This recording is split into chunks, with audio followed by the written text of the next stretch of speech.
الجمعية المعنونة بنادي البحث. نحن فريق البحث الفني. عندنا المقهى الثقافي دربسي للجبار. المقهى الثقافي هذا نشاط يجول الولايات والمؤسسات والساحات والعالم الشعبي.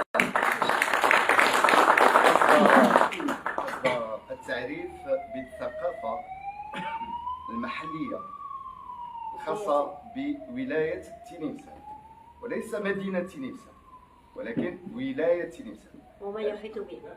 شكرا. لأن ولاية تينيمسان الحمد لله تسخر الأولى بمناخ فريد في العالم. عندنا الصحراء، عندنا البحر، عندنا التل، عندنا كل شيء. وعلى بالكم باللي الثقافة هي محاكاة المنطقة اللي تكون عايش فيها. الناس اللي وجدت الصحراء عندهم ثقافتهم، والناس اللي راهم على شط البحر عندهم ثقافتهم، والناس اللي في وسط المدينة راه عندهم ثقافتهم. الحوس ثقافته. حوسوا ان شاء الله من هذه الفكرة هذه اننا نبحث، نلتقي بدكاترة، بباحثون، بناس اللي تزود هذا الفريق هذا. والفريق بدوره بترانسفيرمي لو ميساج لا جينيراسيون هذه اللي رانا جايه. ان شاء الله نكونوا هذاك لو فيل اللي يلاقي ما بين كامل لي جينيراسيون. ومرحبا بكم كامل. الرئيس على هذه النبذة الجميلة اللطيفة حول تقديم هذا النحت، نادي البحث الفني تينيمسان. الله يعطيك الخير. تفضل الاستاذ توفيق. يا نبداو على بركه. وقع هنا قال لي وقع الوقت اليوم جواه علي عبدون، جواه الناس من تيزي والزوق، قال لهم كيفاه توفيق غير يسمحوا لي. مرحبا بك. قرنا ما شاء الله. راك تعيشوا زوج، راك تعيشوا بزاف الشيخ ما شاء الله. دونك نبدلوا لاش ديالي باش نبداو.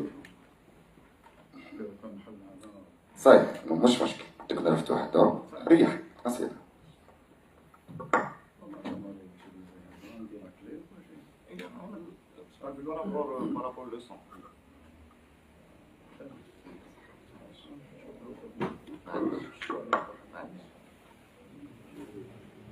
سمحونا مودرين شوية في سيد الجبار. درب سيد الجبار qui a joué un rôle tellement important, j'en ai entendu parler. الثورة الجزائرية في الفيدا. Moi je suis né à 3 minutes de Sidi Djebbar, Darben Soufa. Et j'ai grandi dans ce quartier que je connais déjà.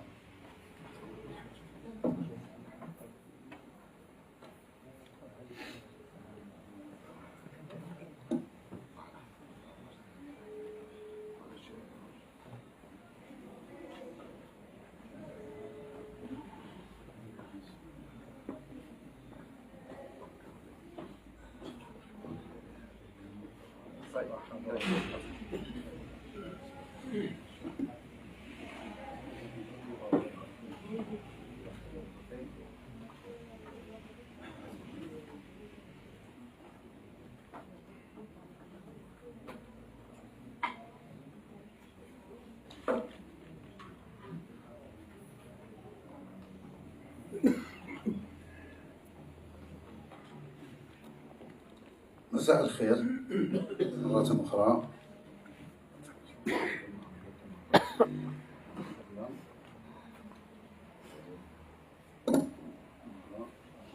Comme ça on est à l'abri. Donc voilà, donc on m'a sollicité ce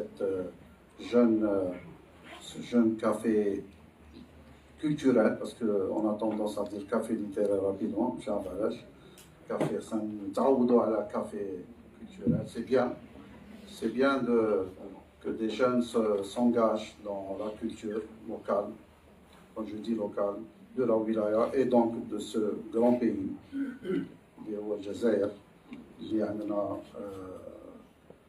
موروث ثقافي كبير جدا. ونشكر donc هذه la jeunesse qui prend en charge la culture. C'est très important, donc on ne peut pas refuser à cette jeunesse une participation, n'importe quelle participation. Je suis content de voir des personnes, des amis que je n'ai pas vus, des collègues de travail dans l'université, ce directeur de la culture, et content aussi d'être dans cette belle association, Mohamed Bouali. Et puis content d'être auprès de mon ami, collègue, Rachid Astan. On a parlé de la musique andalouse il y a quelques mois à Alger, ensuite au Kraft en Oran il n'y a pas longtemps, côte à côte, et on s'est dit, j'espère qu'on va ensemble Tlemcen pour parler de cette musique qui nous est chère.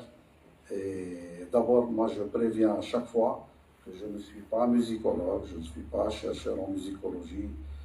C'est important que je le signale. Je suis chercheur dans un tout autre domaine comme elle.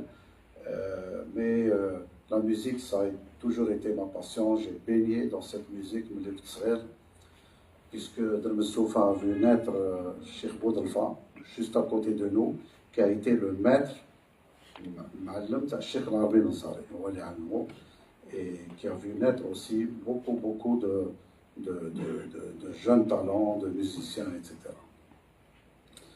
Alors, on va gérer tout ça. J'espère que ça va marcher.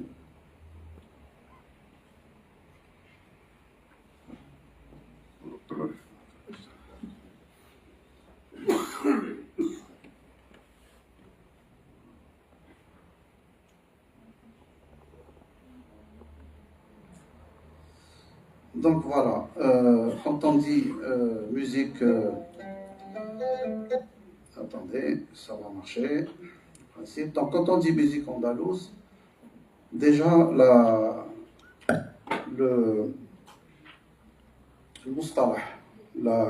le concept de musique andalouse, il prend déjà très souvent des sens différents. Donc il y a un problème déjà sémantique de cette notion. C'est pour ça que Lyon a une hafla andalousia et on ne sait pas. Par exemple, on peut assister à un concert Hawzi et on l'appelle Andalous. Andalous, mais on ne sait pas si on est en train de faire l'andalou ou pas. Tout à l'heure, notre ami Laribi قدمنا صراف كرسي صراف سيكا, donc il était en plein andalou. Donc, c'est pour ça qu'on peut parler de beaucoup de choses flandalou. Minhum, je vais aller vite. Minhum, la musique soufie, la musique hawzi, Abou Mdine Chouaib, donc ils peuvent faire l'objet aussi de plusieurs conférences. J'en ai fait un petit peu de tout ça. Il y a d'autres spécialistes, par exemple de la musique soufie, etc. Alors, c'est quoi un orchestre andalou?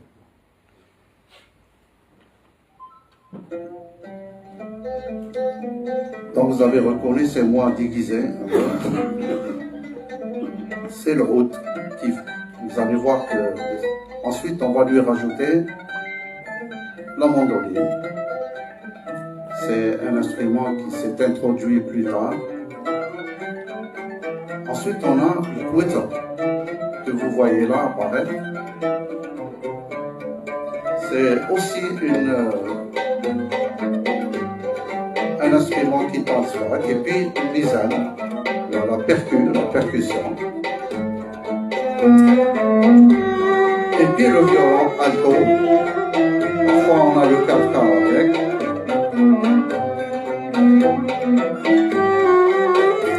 Et puis l'instrument incontournable, c'est le tambour à quatre, avec notre ami Wahil qui nous a quittés. Et puis, il est inconcevable d'imaginer un orchestre andalou, Bla Rbab, qui est, comme le nomme Cheikh Boukri Salah, l'instrument emblématique. Dommage, on ne voit pas très bien.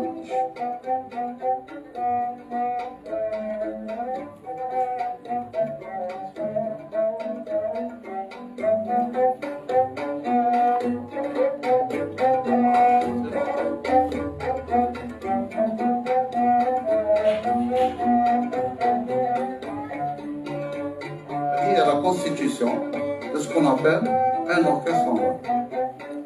اللي راه يعزف الآن تمشيت الكمال تاع الحسين.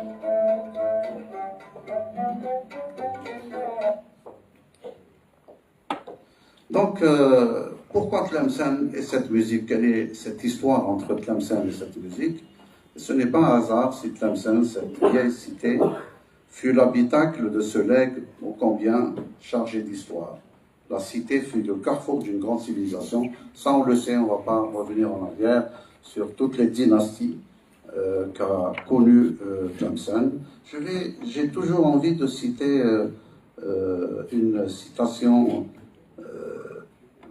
qu'a reprise Benan El Hassad dans son ouvrage. Il cite Mahmoud Bouayed, qui a été directeur de la Bibliothèque nationale à un certain moment. Regardez ce qu'il dit de Tlemcen.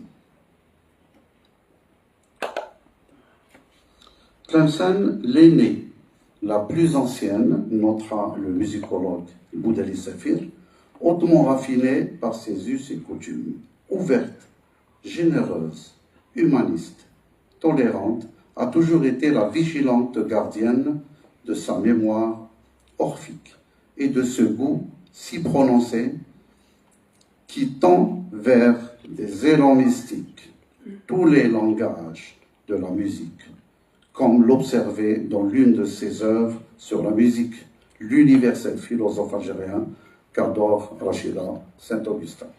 Je cite Mahmoud Bouayed. Elle a beaucoup travaillé sur Saint-Augustin. Je suis un donatiste. Ensuite, je reviens, puisqu'elle va parler de la Sana'a. Je reviens sur cet aspect sémantique qui nous préoccupe un petit peu اليوم. نقولوا الأندلس ولا نقولوا الأندلسي يخدموا الأندلس هذوك واش يلعبوا الأندلس. Et puis depuis mon jeune âge, mon père me disait quand je prenais la guitare كنت قاعد نتعلم يقول لي خدم لنا غرناطة. خدم لنا غرناطة ça veut dire le genre. Et on ne l'a jamais appelé Gharnati. On l'appelait Gharnata, donc en référence à cette civilisation, pas seulement la ville de Grenade, mais toute cette civilisation qui est derrière. Et puis, Sana'a, puisqu'elle va en parler, Sana'a parce que autrefois on parlait des maîtres, le ma'allam. ما كناش نقولوا الشيخ, كنا نقولوا المعلم. والمعلم عنده المتعلم d'ailleurs qui a tiré 1 باش qui a tiré le numéro 2 et وهذوك اللي يتعلموا et c'est une صنعة qui a été toujours assimilée à الصنعة تاع الدراز, le métier à tisser, etc. parce qu'il y a toujours le معلم et l'apprenti qui est là, qui apprend et qui transmet après. C'est pour ça qu'on parle de صنعة. Il y a d'autres référents culturel, linguistique, elle va vous en parler. Moi, je m'arrêterai là. Et puis, l'expression qu'adorent les Occidentaux, ils appellent ça arabo-andalous. On m'a essayé arabo-andalous.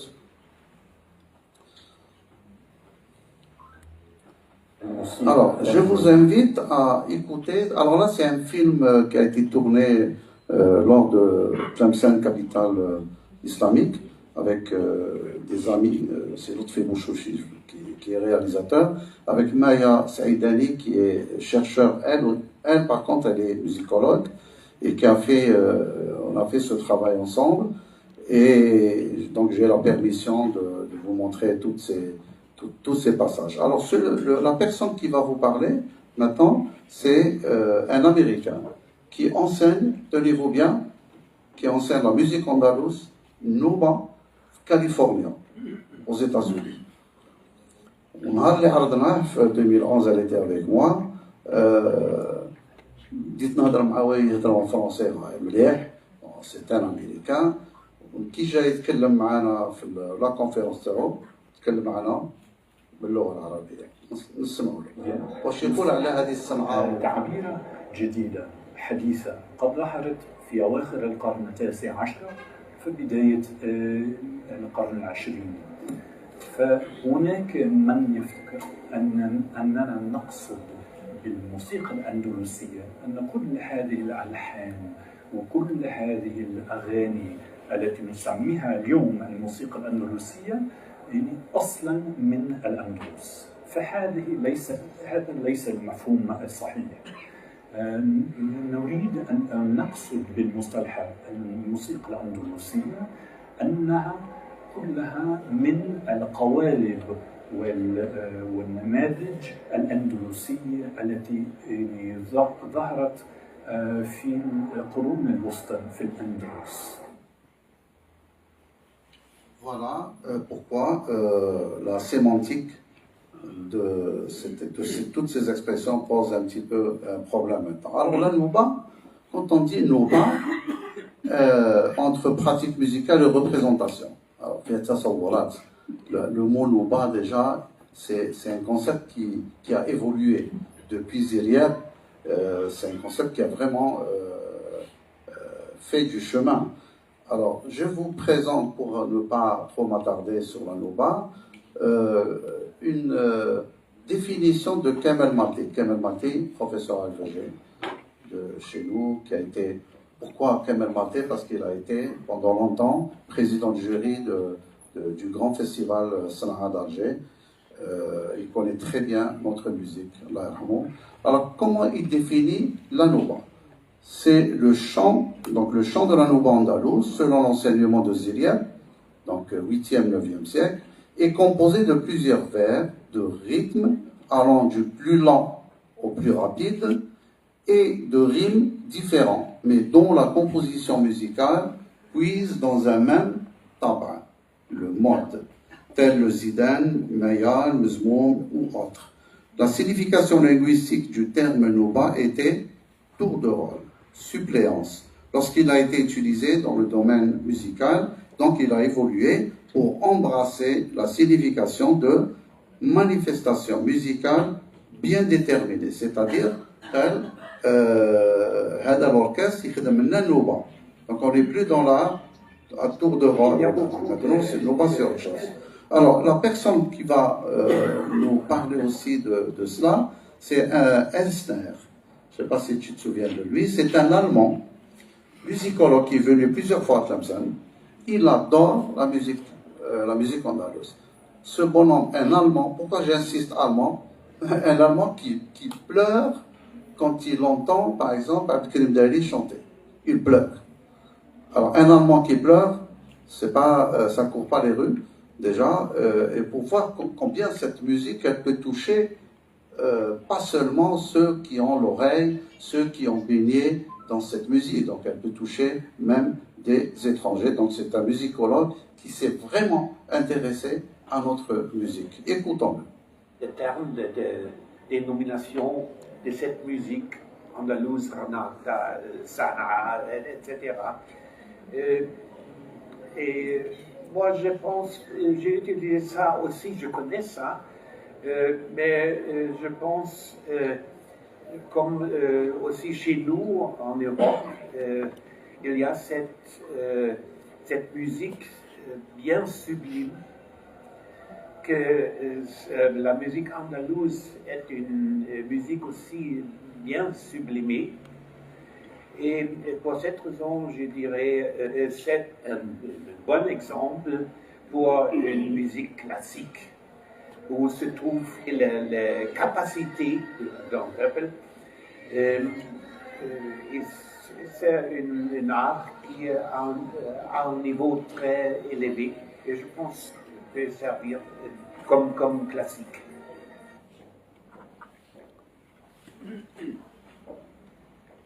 En fait, lui, il la considère comme musique classique. D'ailleurs, beaucoup d'entre nous, enfin, ceux qui sont dans le domaine de la musique, on la considère comme une musique classique et qui n'a rien à voir avec la musique polyphonique classique européenne. Rien à voir. C'est une musique monophonique qui se joue. On joue tous la même mélodie sur la même note. On n'est pas dans la polyphonie. Donc ça n'a rien à voir.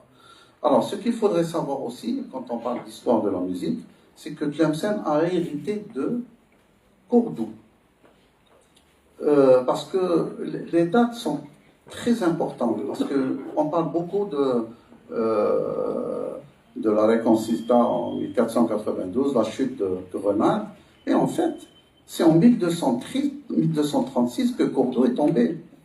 Et il y a eu un exode extraordinaire. D'ailleurs, on parle de 50 000 Cordouans, de Cordoba, Djel, Stalav, Tlemcen. D'autres sont allés à Tétouan, à Tanger, et même à Cherchel, le Ditan, à Béjaïa. Mais 1236, on est loin de 1492. Et déjà, et c'est une date importante au moment où Tlemcen rayonnait. Elle était capitale des Ialides.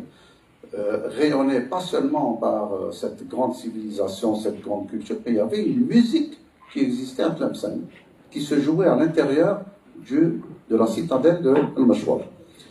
Séville, c'est 1200, je pense 1248, pas 1249. Tlemcen, donc, a commencé à adopter ce genre musical. D'ailleurs, Tlemcen a adopté beaucoup de choses, mais qui se sont développées. Il ne faut pas croire que la musique telle qu'on la joue actuellement n'est pas vraiment celle qui était jouée à cette époque-là. 9 siècles, 10 siècles. Et ensuite, il y avait une musique chez nous, donc il y a eu métissage, on a développé cette musique. La nouba est devenue autre chose que celle qui était jouée à Cordoue ou à Grenade. Donc il y avait un petit peu cette influence des musiques locales, puisque, je disais à Meshwar, on trouve ça dans l'ouvrage justement de Ben Ali Hassan, il y avait une musique qui se jouait à l'intérieur du Meshwar avant l'arrivée des Cordouans. Donc c'est un peu utopique de penser qu'il fallait attendre 1492 pour hériter de cette musique. Le grand Gilliatt, elle est arrivée. Alors, Manuela Cortés, que nous connaissons, c'est une passionnée de la musique andalouse. Elle enseigne, elle est à la retraite, mais elle a enseigné à Grenade l'histoire de la musique, l'histoire des civilisations arabes. Elle a enseigné au Caire. C'est une passionnée, elle adore l'Algérie d'ailleurs, elle vient souvent, elle est venue plusieurs fois à Tlemcen, on la rencontre souvent dans les colloques. On va l'écouter, c'est intéressant ce qu'elle va dire, regardez. Au IXe siècle, sur les demandes de l'émir de Cordoue, Al-Hakam Ier et après Abderrahman II, et il a créé la première école musicale à Cordoue.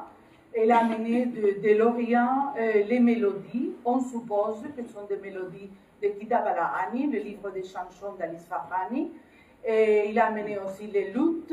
Et il y a aussi à l'Andalou une variété des instruments de cordes immenses, jusqu'à 6 sortes d'instruments à cordes. Il y a aussi des instruments de vent et des instruments de percussion. Mais le luth, toujours, il a été le sultan des instruments musicaux. Le luth, le oud, le sultan des instruments de musique, c'est ce qu'elle pense, c'est ce qu'elle dit, et ce que je pense moi aussi, parce que c'est mon instrument de prédilection. Parce que le oud permet, comme on va écouter tout à l'heure, comme peut-être on va encore écouter avec notre ami Alibi, le oud, il transmet des choses, il transmet des ondes, parce que vous avez remarqué que le oud, il n'y a pas de fret, il n'y a pas de case, donc il y a cette liberté de jouer sur cet instrument et de pouvoir transmettre beaucoup de choses. C'est comme les autres instruments, comme le violon aussi, il n'y a pas de fret, mais aussi le ney, où il y a cette liberté de transmettre des émotions surtout. Alors, ce qu'il faudrait savoir aussi, c'est que la nouba, entre transmission orale et déperdition, c'est une nouba qui n'a jamais été écrite, donc on est dans la transmission orale, et avec les lois un peu cruelles de l'oralité, de la transmission orale, et donc forcément des déperditions, des changements, etc. Donc même cette histoire d'authenticité, ça c'est authentique, ça c'est authentique. On ne peut pas être sûr parce qu'on n'a pas de traces écrites de cette musique qui n'a jamais été écrite. Voilà pourquoi ça s'est juste transmis du maître, le ma'allam, au disciple, le muta'allam, qui transmet ensuite aux autres. Donc ce phénomène de déperdition, il y a eu des mutations jusqu'à présent dans toutes les associations. Nous avons un problème, est-ce que c'est Rast, est-ce que c'est Rast Dedir, est-ce que c'est un Maya, est-ce que c'est ceci? Et c'est un petit peu normal, il faut ni s'affoler ni rien du tout, c'est ce que je dis à mes élèves, à l'Aslam. Ça, c'est normal, c'est une musique, c'est des textes, des mélodies. Vous savez, le maître, il peut changer, il peut chanter aujourd'hui comme ça, 2 ans après, il la chante autrement. Il oublie, il transforme, il joue selon les tasses, selon l'émotion qu'il doit avoir ce jour-là. Et c'est pour ça qu'il y a des déperditions, ces défaillances de la mémoire, ou bien l'absence volontaire ou involontaire d'enseignants du savoir aux générations suivantes, parce qu'il n'y avait pas d'enseignants, il n'y avait pas des écoles. Il ne faut pas imaginer, que ce soit à Tlemcen ou ailleurs, il n'y avait pas d'école, il y avait un maître, un petit groupe de 7 ou 8, et il transmettait, c'est tout. C'est pour ça qu'il n'y avait pas d'enseignement. L'enseignement a commencé avec la création de la première association en 1934, l'Aslam, où il y avait des enseignants qui n'étaient pas forcément de grands maîtres, de grands chanteurs, mais des enseignants qui transmettaient, qui ont donné toute leur vie à transmettre tous les éléments de la Nouba. La disparition brutale de maîtres, parce que beaucoup de maîtres sont partis très tôt. Et ils sont partis, ils ont pris avec eux beaucoup de choses, le savoir musical. L'instabilité des musiciens, ils sont là, ils sont à Fès. Vous savez, il y avait beaucoup de déplacements autrefois, pas comme maintenant. Maintenant, comme il y a des moyens de transport, on fait moins de déplacements. Autrefois, des gens se déplaçaient beaucoup. À la mauvaise interprétation, donc on la prend comme référence, et jusqu'à présent d'ailleurs, à la confusion des modes. Alors, la confusion des modes, c'est un problème qui existe jusqu'à présent, on n'a pas pu le résoudre, et personne ne détient la vérité. Personne ne va dire je connais, c'est ça, parce qu'on n'a pas d'écrit. Voilà pourquoi. La confusion des rythmes, ou des rythmiques, dans les 3 premiers mouvements, surtout Msaddar Tayhi. Est-ce qu'on le joue Tayhi? Msaddar, c'est un problème qui existe jusqu'à présent.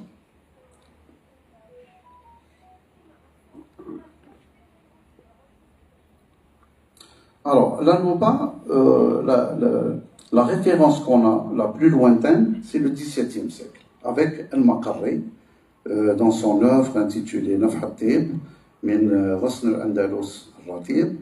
Alors, qu'est-ce qu'il dit? Dans la tradition musicale de Ziryab, la Nouba de Cordoue, regardez, il parle de la Nouba de Cordoue, était exécutée comme suit.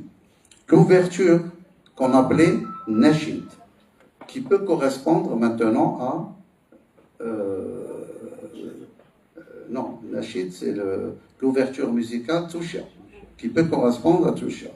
Long, suivi d'un basset, peut-être Msaddar, actuellement. Donc même les dénominations ont changé. Ne croyez pas que Ziryab les avait appelés Msaddar. Les dénominations ont changé. Ensuite, Al-Muharrikat, donc on va vers le plus rapide, l'Ansarafat, donc c'est un peu léger. Et enfin, Al-Hajazat ou Al-Murqisat, ce sont les 6-8, c'est-à-dire Khalas ou Mukhlas. Voilà comment Al-Maqarri, qui a dû prendre ça de quelques références 2-3 siècles avant lui. Voilà ce qu'on a.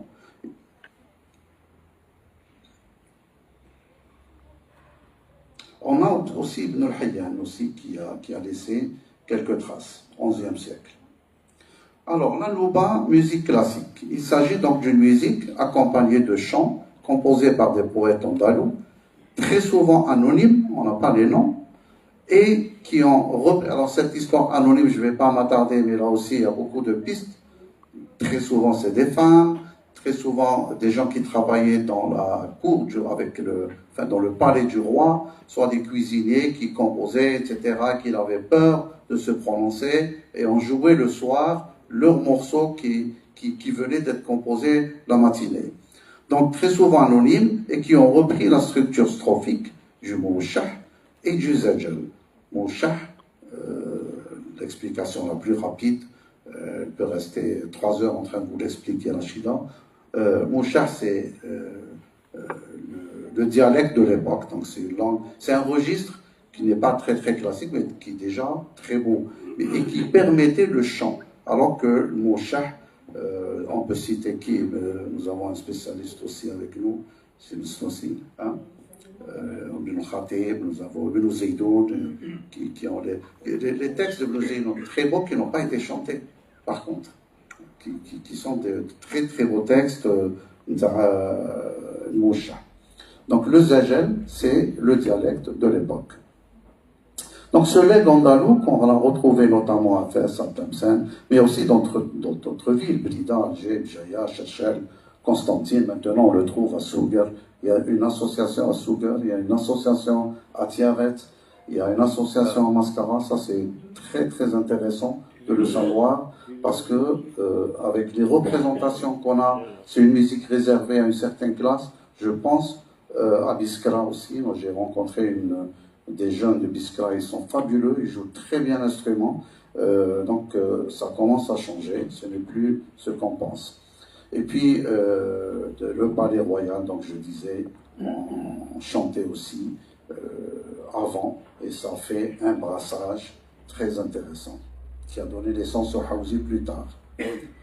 Alors aussi, on ne peut pas parler de la Nouba et tous ses secrets sans parler de ces 24 Noubas.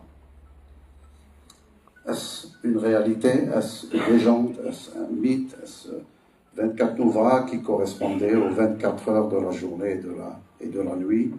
Les théoriciens andalous et d'autres, après, ont brodé à l'infini sur cette théorie de correspondance et ont attribué à chaque mode un ethos particulier, c'est-à-dire un certain état d'âme et des rapports multiples avec le temps, journée, saison, les âges de l'homme, humeur. Alors, les recherches aboutissent jusqu'à présent.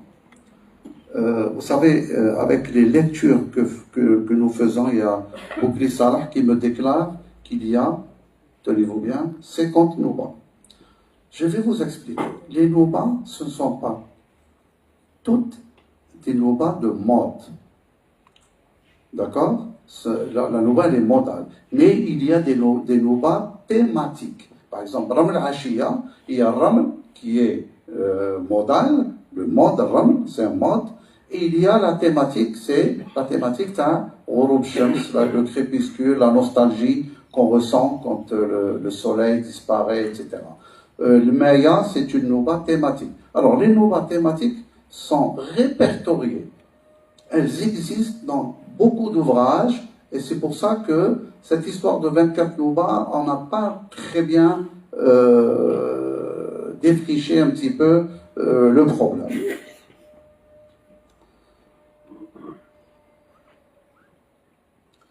Donc on ne peut nier quand même, je ne sais pas si c'est psychologique ou pas, le rapport privilégié de certaines modes avec certains moments de la journée, l'Ashiya. Il suffit que je vous dise, la Nouba, moi j'ai fait l'expérience. J'ai fait l'expérience même avec des étrangers. Enfin des étrangers, pas des gens qui ont l'habitude d'écouter la musique arabe. Et je leur ai dit, il est 19h, c'est le coucher de soleil, vous allez écouter un mode qui va vous rappeler, etc. Ils ont cru, parce que je leur ai dit.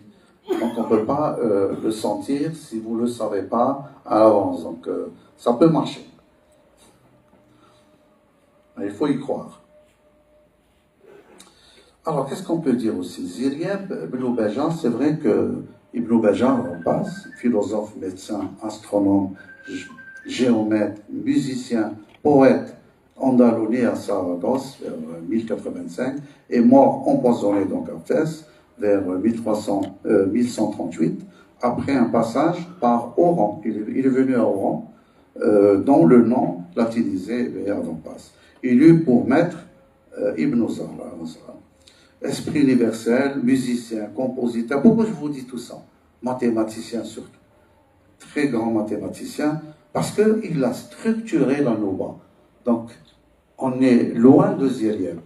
On est à 2 siècles ou 3 siècles de Ziriab, et c'est lui, parce qu'Ibn Bajjah compose également des chansons et des poèmes populaires, et ça donne à l'étude des mathématiques, à l'astronomie et de la botanique. Auteur d'ouvrages de mathématiques et de métaphysique et de morale. Fort, parce que cette époque, la pluridisciplinarité était vraiment leur point fort. Hein. Tout le monde, on n'était pas juste mathématicien ou juste astronome. Ils avaient ce don d'être... et c'est lui, avec toutes ses connaissances, pourquoi j'insiste? Parce que quand on est mathématicien, quand on a touché à la physique, et on aime la musique, on ne peut qu'obtenir que de très belles choses, surtout la structuration. Parce que Ziriab, qu'est-ce qu'il a fait? Il est passé de l'improvisation vocale, il a vocalisé la musique. Les vocalises, c'est lui, c'est Ziriab. Donc on est au 9e siècle à Cordoue, avec sa culture métissée aussi, parce que c'est un persan kurde, ensuite Bagdad, Mésopotamie, ensuite la Tunisie, 3 ans, il est resté, et chaque fois les problèmes de jalousie, il est renvoyé, il atterrit à Cordoue, et c'est là où il développe tout ce savoir-faire grâce à tout ce mélange culturel. C'est important qu'il soit kurde d'origine, la culture persane, etc., qui a fait de lui, il a créé le premier conservatoire en Europe, c'est Ziriab. Premier conservatoire avec des enseignants, avec des classes 1, classe 2, etc. C'est Ziriab qui a fait ça. Même si c'est un mythe, Ziriab, j'ai envie d'y croire. Tellement c'est beau ce qu'il a fait, j'ai envie d'y croire. Alors, on passe rapidement. Alors, la Nouba, ce qu'il faudrait savoir, c'est ces 5 mouvements. C'est pas la peine d'aller vers les techniques. Alors, les plus bas, donc le plus long, pardon, c'est le Msadda, c'est 8 temps au moment de chanter et 16 temps au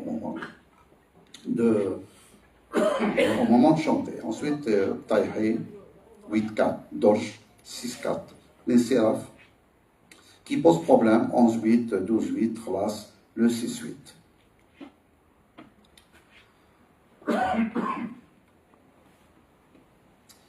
Il a fait tout à l'heure un passage Sika. Je vais commencer par la traduction, exprès. C'est un Dorj Sika. Secoue-toi et chanson, lève-toi, va réveiller ma reine, remplis la coupe et présente-la à la lumière de mes yeux. Je chercherai dans ses baisers à éteindre mes douleurs, à l'astre radieux qui illumine ma nuit. Je fais acte d'allégeance et d'obéissance. Puisse le destin ne pas troubler ce moment de bonheur. Vous allez reconnaître la pièce musicale Dorj Sika qu'on connaît, c'est Yassaqi la Tarfel Fiqh Qom Fiqh Sultani Amal al-Kas wa Nawal. Alors, le gros pourquoi j'ai fait ce phénomène de traduction? Parce qu'il y a un phénomène chez nous, dans nos écoles, dans l'apprentissage, c'est qu'on ne sait pas ce qu'on chante. On apprend par cœur, quand je dis on, tout le monde, nos élèves apprennent par cœur, et ça part, on ne sait pas ce qu'on est en train de chanter. Parfois c'est, qu'on dirait, Marouf Nadir, c'est un peu dommage pour toi, il m'a dit une fois, c'est dommage que tu ne sais pas ce que tu chantes, mais c'est vrai que le texte il est important dans une qasida, comme celui-là, Dir al-Oqar, Yassaqi, Usri Habibi. Je ne vais pas rester longtemps, là aussi, remplis les coupes et chansons, rends-moi le goût de vivre aujourd'hui, j'ai eu la visite de celle qui est la lumière. Parce que parfois, si on me pose beaucoup de questions sur les plateaux de télé, plateaux de radio, le Fenn al-Raqi, un jour une animatrice m'avait demandé pourquoi Raï, c'est pas la grande poésie, c'est pas la musique. Je lui ai répondu, elle était un peu choquée, je lui ai dit on ne chante pas mieux On fait beaucoup plus que ce que le croit, parce que ce qu'on est en train de chanter, parfois, c'est beaucoup, c'est pire, c'est pire. Alors, je vais vous regarder ce grand maître de la musique, Charles Bennison. Comment il manie l'orgue et comment il dirige un orchestre. Regardez.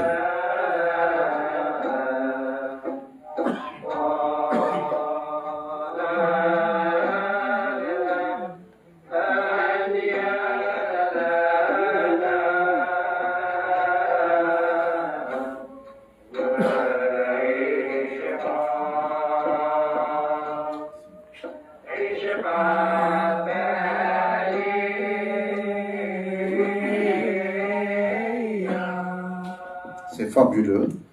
Alors, les instruments dans la nouba, alors il y a des passages où je vais aller un peu plus vite pour ne pas prendre beaucoup de temps. Alors là aussi, il va parler de l'histoire de la musique, donc je vais essayer de passer rapidement ici. Voilà les instruments que nous connaissons, le oud, koutara, mandoline, rbab, bien sûr, incontournable.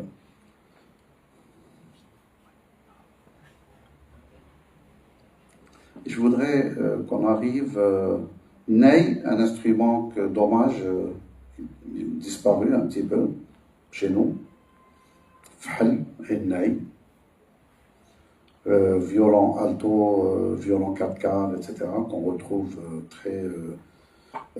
bien sûr, un mot sur la poésie, donc lyrique, ça c'est connu, thématique de l'amour, les chagrins d'amour, l'éloignement, la nostalgie, les rencontres autour de tasses de vin, description de la beauté naturelle en Andalousie, c'est un petit peu toutes les thématiques.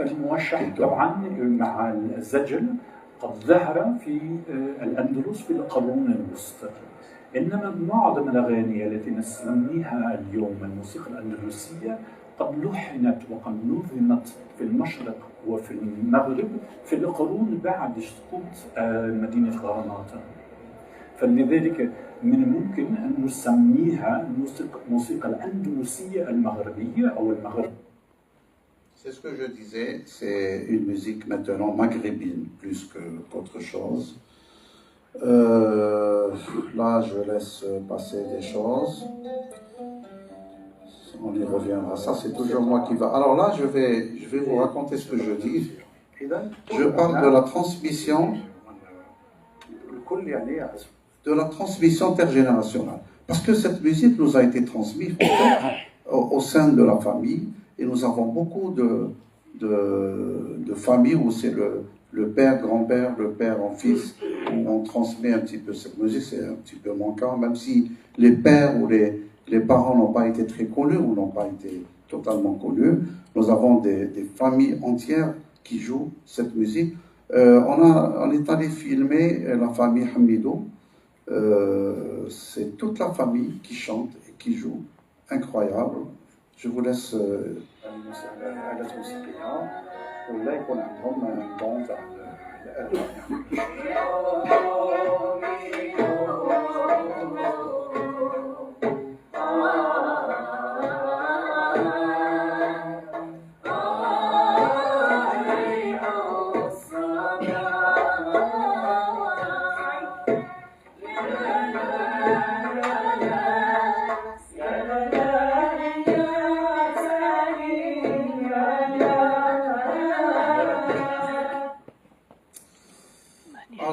L'aspect philosophique sans...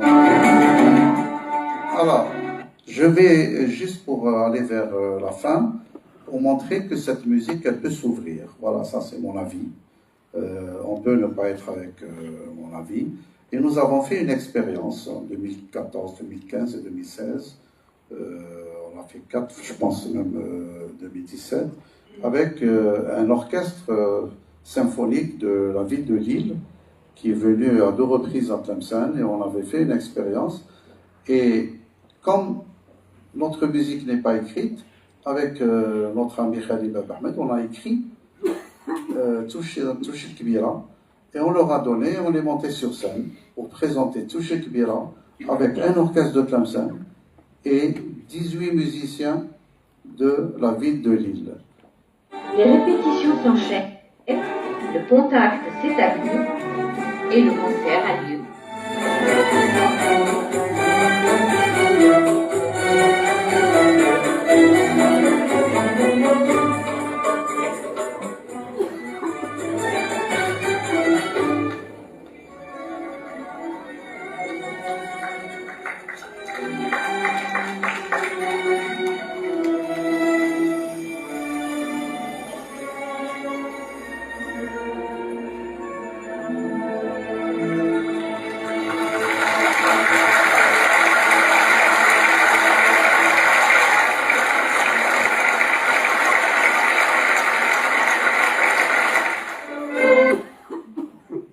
Je vais peut-être m'arrêter là pour ce soir. Peut-être une autre fois, on va continuer sur ces...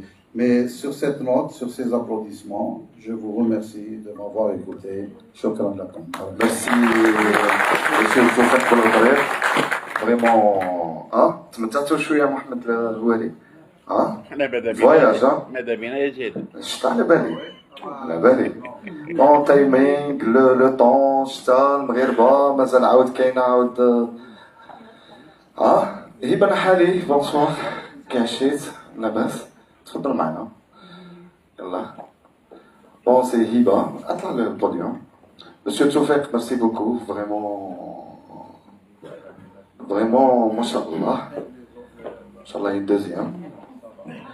Allah يعطيك الخير. كاش دي كيستيون بيسكو الأستاذ هنايا. نمشيو لرشيدة. نكملو حتى مور رشيدة و فون فيغ ديبا. سا سرا ميو. معليش مدام. سافا. مدام avant ما نفوتو. أصلا؟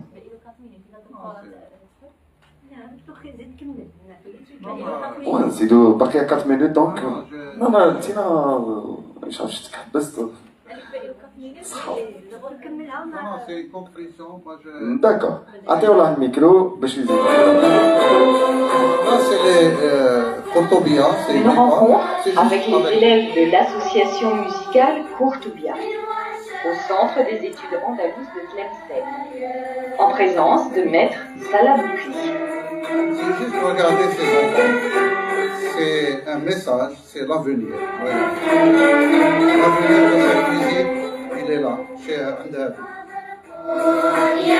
Bravo. Bravo. Bravo.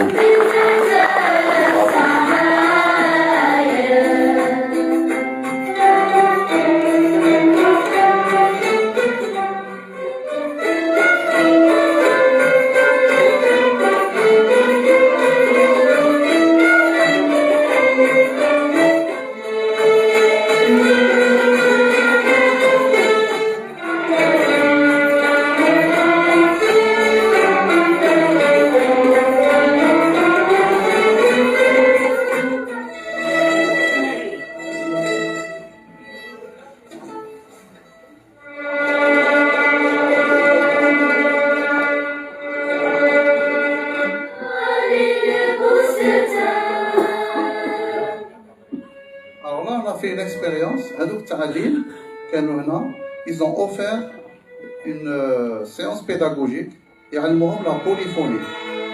هذه أولاد de la lune, ما مغرمولة, mais en polyphonie. ماشي كما تاعنا. Deux langues différentes. علموها لهم. On commence tous ensemble. Et on fait la la la la la. 1, 2, 3, 4.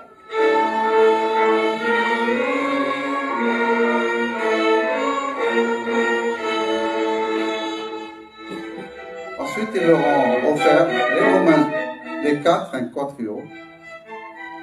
Ils ont offert un mini-concert là, de les enfants. Regardez les yeux de ces enfants, comment ils regardent avec les professionnels.